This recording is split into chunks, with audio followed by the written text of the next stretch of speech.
안녕하세요. 아이도 한의원 이승엽 한의사입니다. 오늘은 두통에 대해서 설명드리겠습니다. 두통은 머리 쪽에 나타나는 통증의 총칭이고요. 그 자체가 질병이나 질환을 의미하는 것이 아니라 머리 쪽에 나타나는 통증의 증상을 표현하는 것입니다. 따라서 원인은 다양할 수 있습니다. 두통을 1차성 두통과 2차성 두통으로 나누게 되는데요. 1차성 두통은 뇌에 특별한 문제가 없는 경우를 의미하고요. 2차성 두통은 실질적인 뇌의 외상이나 종양, 출혈, 감염 등으로 인해서 통증이 유발되는 경우를 의미합니다. 이러한 1차성 두통을 크게 근긴장성 두통과 혈관성 두통, 편두통으로 나눠볼 수 있는데요. 근긴장성 두통의 경우는 경추나 턱관절의 문제로 인해서 머리를 둘러싸고 있는 근막이 압박해서 통증이 시작되는 경우를 의미하고요.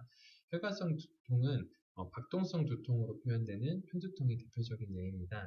근데 이러한 분류가 환자의 증상 호소에 따라서 나뉘기 때문에 이 자체적으로 아주 의미를 가지는 것이 아니라 두 가지가 복합적으로 결합되어 있는 경우들도 많습니다.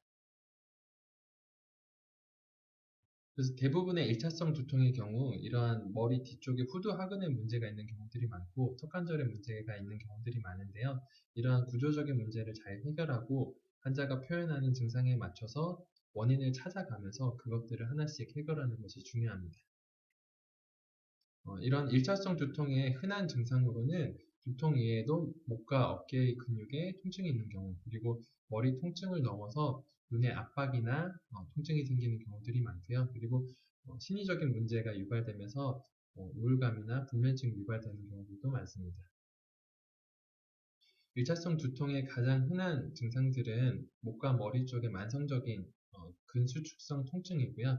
이러한 환자는 머리 쪽에 뭔가 밴드를 꽉 조이고 있는 듯한 느낌이다라고 표현하는 경우가 많고, 편두통의 경우 박동성의 통증, 혈관이 뛰는 듯한 느낌의 통증을 느끼기 때문에 혈관 가설을 세워서 음식이라든지 케미컬한 화학적인 요소들을 잘 컨트롤하는 것이 중요합니다. 그리고 이런 머리 통증이 심할 경우에는 눈의 압력이나 통증을 느끼게 되는 분들이 많습니다. 이러한 1차성 두통은 MRI나 MRA 같은 영상 진단을 통해서 그 원인을 알아보기 힘든 경우들이 많습니다.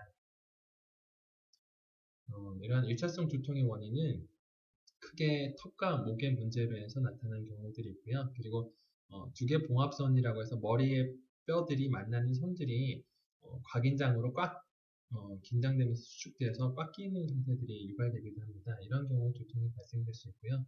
또 우리가 먹는 음식들이 화학적인 조성을 통해서 뇌에 영향을 주게 되는데 이러한 혈관 문제를 유발해서 편두통을 유발하는 경우도 많습니다. 그리고 스트레스가 두통에 영향을 주는 경우가 많고요.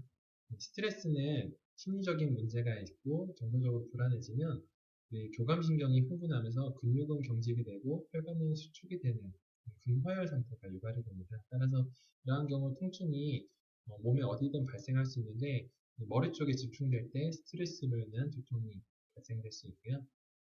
이러한 경우는 턱과 목에 적절한 치료가 필요합니다. 신경학적인 교정치료와 CPK라는 두 개의 턱관절 균형 장치물이 필요하고요. 그리고 머리에 꽉 낀 부분은 CST적인 개념으로 수기로 교정치료를 할 수 있습니다. 그리고 음식에 의해서 두통이 많이 좌지우지되는 경우는 AK 검사를 통해서 안 맞는 음식들을 찾아주고 또 필요한 마그네슘이나 비타민 C 그리고 오메가1 같은 필수적인 영양소를 처방하기도 합니다. 이러한 근본적인 원인으로 치료하는 것이 보다 두통 재발을 막는 데 중요하고요.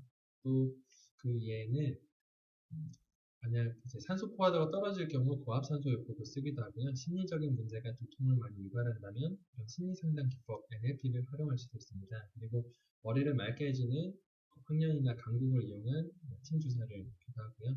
그리고 소화기나 전체적인 염증이 많은 경우는 한약과 침 치료를 통해서 이 부분을 바로잡기도 합니다. 두통이 심하다면 반드시 술과 커피, 담배, 튀김, 밀가루 등은 두통을 악화시키는 요인이기 때문에 제거하는 것이 좋습니다. 이러한 이제 음식과 생활 전반적인 부분, 그리고 구조적인 부분을 다 치료를 한다면 두통이 재발되지 않고 완벽히 나을 수 있습니다. 감사합니다.